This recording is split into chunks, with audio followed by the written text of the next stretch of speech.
Well, hello enemies book lovers, my name is Ash and welcome back to my channel. It's been a long time since I've done a wrap up, probably over a year now. I used to do them, kind of stopped doing them, and now I'm back because I feel like first of all, it's gonna hold me accountable to actually read the books I have on my TBRs.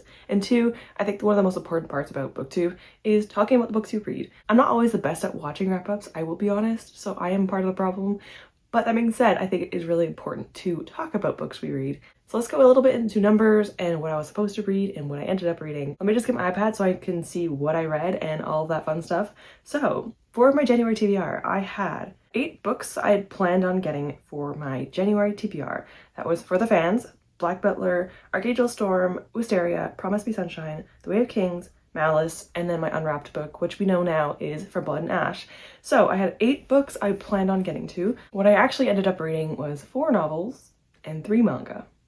So let's get into more specifics. I read 2,758 pages, which is an actually okay amount. I made it so that the manga was only 40 pages each, just because it's a little bit, it kind of skews the number of pages read because it takes me about 40 minutes to read a manga volume, so it's a little bit more fair, so the number is more accurate. So I do use quarter ratings, just a forewarning. I gave 2 books 3.5 stars, 1 book 4 stars, and 1 book 4.25 stars. I would say it's a good reading month. It wasn't like the best, but 3.5 being the lowest one wasn't too bad. I also did have 1 DNF though, and 1 unfinished book. So let's get into those two first, the DNF'd and the unfinished book, and then we'll talk about the books I actually did reading. The first one is going to be one that I'm not going to talk too much about. I've said it so many times on my channel, but I'm still reading The Way of Kings, and I did not finish this obviously in January. I will be continuing this in February. I am almost halfway done. I got to the 400 page mark, I think by the end of January, so I counted 400 pages into my page count because even though I didn't finish it, I still read almost half of this chunky book in January, so I did count it in my page count number. So I hopefully will finish this in February. Right now it is the first week of February. I didn't plan on finishing this in January anyway, so I gave myself a little bit of slack for this one because I didn't actually expect to finish it. And my DNF for January is one that it pains me to talk about, and that is Malice by John Gwynne. It's a me problem. It's not the book, it's me. I know that, 100%. No doubt about it. I wanted to keep reading it, but the problem was every time I picked it up, every time I tried reading it, it put me into a slump. I wasn't really interested in it. I wasn't really in the headspace for it. Everything I read was kind of going over my head. I just think I had to be in the right headspace to read John Gwynne, to read his books, because I've DNF'd 2 books from his already, but they're both soft DNFs. Ones that I probably will get to again. It's just I need to be ready for them. I started Malice because of the Catch-Up Book Club, and I really wanted to get into it because it was a new series and I was so excited about it, but unfortunately I just couldn't get into it. So I guess I will pick this up in the future when I'm ready for it. It's not going to be a definite DNF. I don't think it's a bad book. I think I just wasn't in the headspace for it because it was so hard for me to absorb. It's a lot of information, a lot of characters, a lot of world building, especially in the beginning. So I thought I would just take a break and eventually get back to it. I can't tell you when I'll get back to it. It might not be for a long time, but whenever I'm ready for it, I will read it. It wasn't bad. I heard a lot of people trying to tell me to keep going, but I tried, and every single time I read it, it felt like I was forcing myself to read, and that's not fun. So DNF for now. I'll eventually get back to it, but just not for me right at this moment. I'm not going to discuss my manga too much. I had volume 18, 19, and 20 of Black Butler. Like I said, not going to really discuss my manga because this is all in one series and there's not really much to talk about with the series, but I did move on from one arc to another and I'm really happy about it because I did not love the school arc. It wasn't my favorite, but we went from like a school arc setting to like a witch werewolf German setting, and that was actually really cool. I'm currently still at the end. No, I think I just finished that as well in the 22nd volume, so I really enjoyed that arc. I am enjoying the Black Butler series. I don't think it's anything phenomenal or very exciting, but it's still fun. It's a good time. It's a historical fantasy setting with demons, grim reapers, and it's interesting. It is fun and interesting, but if I don't end up liking it anymore, I'm probably just gonna stop reading it. But I am liking it enough to continue it, might as well do it. Moving on from my DNFs, my unfinished books, and my manga, let's move on to my novels. I only have 4, so this shouldn't be too long of a video, hopefully. The first one I'm gonna talk about, I had a few people giving me a side eye for this book, and I don't even blame you. This is For the Fans by Nyla K. I gave this a 3.5 out of 5 stars, which means I enjoyed it for the most part, but I have a few things to talk about with this book. In this book, we're following 2 characters. We have Kyron and we have Avi. Kyron is a football player, he's a jock, and we have Avi, who is the smoker, who is a little bit more of a nerd kind of character. I love Avi so much. But these 2 characters have their parents marry and they become stepbrothers. and they go to school, something happens with money, and they end up needing money very badly. If they don't get any, they will be kicked out of school because they won't be able to afford it. So what ends up happening is Avi's friend introduces him to OnlyFans, and so he starts it, and then eventually things progress, and Kyron joins. Kyron definitely does not like Avi. He does not like him whatsoever. He definitely seems like he just wants to hate him, but there's obviously something there at the same time. You kind of see that progress as the book goes on, because there is this like, not hatred, but I guess it's like hate to love, but it's not really hate to love, because it just seems like animosity towards one another, especially Kyron toward Avi. Avi is really sweet and he tries his best to warm up to Kyron, but Kyron doesn't want any of that. As the OnlyFans things happen and he realizes this is a good way to get money, he's really against it. You know, he doesn't want to do it, but you know, he ends up doing it anyway, and they start to make videos together, posting it, and getting money for it. If you go back to the beginning of what I talked about, yes, they are stepbrothers, and yes, they end up doing many things together, but no, I can't even defend myself. I was gonna try to defend myself, there's nothing to say. If you are in the taboo romance space or any type of romance space, it's actually a pretty popular book and it's very well received. But I give it 3.5 stars, and the reason for that is because I really liked the beginning. They had a really difficult time getting to know each other, and I feel like that's what I liked the most, because it made it so that there was a lot more tension and build up and slow burn, and I love slow burn. I really enjoyed the conflict they had with one another, but not in a toxic way, more just like in a, I'm really interested in seeing how this relationship will grow. And then we get to the middle of the book, and at that point they're already kind of together, and then I kind of got bored. Not bored, but I guess bored at the later half of the book. Now, the Kindle edition of this book was over 700 pages. For a standalone romance between two male characters who are stepbrothers, why was that 700 pages? There was no need for that. It could have been 500 pages and it would have been great. I think it would have been well paced, it would have been a lot better in that regard. I think that the smut, or the steam, whatever you want to call it, was well done in the beginning of the book because it wasn't very common, and when it happened it felt more, I don't know, not exciting, that seems like a weird word to use, but it was a lot more enjoyable because they were spaced out and there was this tension, and it kind of just worked really well with the scenes. But then we get to the halfway mark and onward, and they just don't stop doing the deed. And listen, I like smut. Why'd I say it like that? I enjoy smut from time to time. I do like it in my books, but I like it spaced out, and I like it realistically speaking. Like, I like it in a way that seems realistic. I mean, I know that some people do it more often than others, and people do it less than others, and that's completely fine. Some people don't do it at all. That's completely valid. I'm just saying, and I want it to be realistic to a relationship standpoint. Like, there's literally one point in the book where he mentions that they went like 6 times in 24 hours. And I just wondered how in the world they're not like dehydrated or something. I didn't understand the concept of that. They just didn't stop. And I was just thinking to myself, please, just take a break, please. This book could have been probably 200 pages shorter if they just cut out a few of the scenes.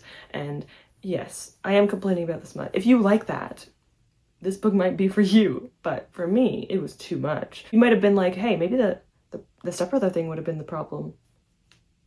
No. Something's wrong with me. Some of the steamy scenes had some weird, I forgot about it until now. Some of them had really weird wording. They like to say random things, and I giggled, and I told my boyfriend, and he laughed kind of, but in discomfort. And yeah, it was just very random. I don't know why he randomly called his brother daddy. Ew, I hate that I even said that out loud. That's your stepbrother. He's not your dad. Anyway. I feel like I should move on from this book. I'm not ashamed about reading this book. I've actually read worse books than this, but it's more just having to talk about it. That feel like it feels like I'm at confession in church. It kind of is. It feels like I'm letting it out. You know what? Maybe it is a little bit like confession. Sorry, readers, for I have sinned. This is my first confession, and these are my sins. I read this book. At the end of the day, I really enjoyed the characters. I did enjoy them a lot. I feel like there was a lot of interesting plot points. There's a pretty decent emphasis though on religion and some of the corruption that you'll find in churches and religious spaces. So be very careful. There's obviously going to be trigger warnings in this, but Kyron goes through a lot with his childhood and the church. So just be careful going into it. If you're not interested in hearing either of those concepts or ideas, just be wary of going into it. But I liked it to an extent. I did like it. I just think it was way too long and too much steam and smut for me personally. The second book I read in February was another 3.5 stars, and that was Promise Me Sunshine by Kara Boston. I wanted to like this more than I actually did. If you watched my January TBR, you saw that I was really excited about this one because I really loved Promise Me Sunshine. It was my first 5 stars of 2024, and so I had a lot of hope for this one. It's not that it was like a giant disappointment or anything, it's just that I wasn't I was expecting it to like it more than I actually did. This book is not out yet. This is releasing, I think, on March 4th. So next month you will be seeing this released, but currently it is not out. I got this on a NetGalley arc, so I got an electronic reader copy ahead of time so that way I can review it, and that is what I'm doing currently. I gave this a 3.5 stars, like I said, and there's a few reasons for that. So this is about Lenny. She is grieving the loss of her best friend. They were very, very close together. The grieving is very similar to depression. It's never really said on page that she's depressed, but it kind of gives that familiarity to depression.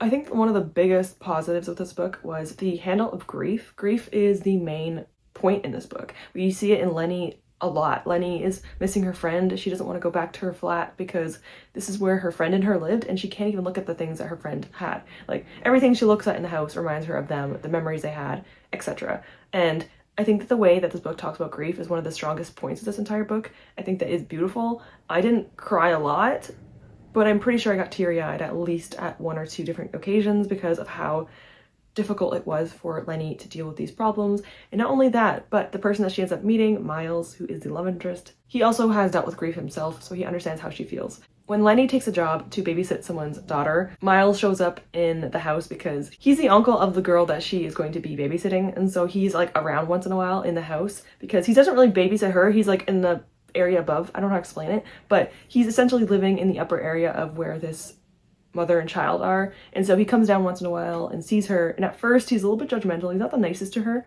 but then he starts to kind of get to know her, and it becomes more of this friendship, and then he is there for her in the way that I feel like everyone should have someone when they are grieving. He is amazing. He is like the best. I love Miles so much. He's so sweet. He's always there for her whenever she's in a moment where she needs something and she's having like not a panic attack, but something akin to that. He will instantly be like, "Where are you?" And he'll just instantly go to her, and it's so sweet. It's so cute. It's so cute. She has a list of all the things that she wants to do because she feels like her friend missed out on things and she wants to do these things. And so he helps her check these off the list and he does them with her, and it's so endearing and so sweet. But let's talk about why I didn't give it a higher rating. The biggest reasons why I was a little bit iffy is because of Lenny. Now, I feel really bad for Lenny. I don't think that there's anything negative towards her in regards to her grieving process because that's completely personal to everyone, but she was just a little bit of an oddball, and I'm sure there's reasons why, but she was a little bit too much for me at times. When Lenny meets any guy that's even slightly attractive, or even not, maybe just any guy, she has like this strange thing where she just has a fantasy world of like what they could have been together. Like when she sees Miles for the first time, she envisions this history and this future with him and what's going to happen and their children and that kind of stuff. She does that with like every guy she meets. She does that with at least 3 to 4 guys in the entire book. And I'm like, okay, girl, you can do that, but that's a bit odd. But she also has a sense of humor that I don't really jive with. She's constantly cracking jokes and she's always doing these things, and I always crack jokes too because that's how I cope with life. But it seems as if she just does things in a really awkward way. Like she'll just crack a joke when it doesn't really seem like a good time to do it, or like when there is eventually smut, because there is a little bit. It's kind of awkward because like Lenny just says things beforehand and just makes jokes, and I'm just like, please stop making jokes right now, it's not the time. And so she kind of just sometimes made the experience of reading the book a little bit hard because she broke the mood of the book once in a while. It felt like she was kind of swaying the mood of the book, and it just made it difficult to read. So Lenny was kind of a hard character to really enjoy at times. I do like her overall, but she just made it a little bit awkward. So that's the main reason why I didn't love this book. I do like that it was a slow burn. It felt very natural, the progression. They went from a friendship to a romance. Overall, I did like the book. It's just that I felt like it could have been more enjoyable if I enjoyed Lenny more. I feel like I would reread this when I eventually feel grief in my life because I think it would be a very strong book to do, but just be careful because it definitely talks about it a lot. Only 2 novels left. The next novel, the third one I read in January. I don't really have to talk too much about this one because I already have a whole reading vlog on it. This is from my unhaul or unwrap video, and that is from Blood and Ash by Jennifer L. Armentrout. I gave this a 4 stars, which is a pretty solid number. 4 for me is a pretty good book. I did like this book. It did have a lot of issues, but I have a whole video on it. So like I said, I'm not gonna talk too much about it, but we are following Poppy and Hawk. Poppy is this virgin maiden who has to ascend one day, and so she has to remain pure and covered up. And then we have Hawk, who is her royal guard, and he has to protect her and make sure that she is safe from the Craven and all the enemies and evil in the world. And then of course, he's gonna be the one that destroys all of her maidenhood because why not? We have a romance going on. This is a fantasy romance, and if you watch my video, you will know all my ideas and all my thoughts and all my annoying squealing and simping and how I felt about the ending and stuff. So if you want to know more about that, I would watch the video, but I liked it, okay? I did enjoy it. I won't even deny it. I have a good amount of tabs to prove that I enjoy this enough to want to continue the series. Will I want to continue the series far into the future? Do I want to read all like 6+ books? I don't know. I don't know if I'll get into it that much, but there is some hope that I will maybe like it. If you want to know all my thoughts and ideas and what I thought about this book, then it'll be in that video, because we don't need to talk more about this book because I already talked about it way too much in that video. And the fourth and final novel that I read in January was one that finished a trilogy. I am very happy to finish some trilogies and series, so this is a win in my book. This is Wisteria by Adeline Grace. I gave this a 4.25 stars, and I really did enjoy this book. I don't think it was perfect. I think there were still things I would criticize, but I still really did enjoy it. So this trilogy is like a historical mystery romance. There is this historical setting, and then there is some fantasy involved, because the first book follows Signa, and Signa cannot die. Whenever she does, she sees death himself, and he just doesn't bring her to the afterlife because he can't. And so there's this relationship between Death and Signa, and they're trying to discover what's happening around the manor because people are starting to die unexpectedly, and they're trying to figure out what's happening. And so she works with Death, and there's a romance between them.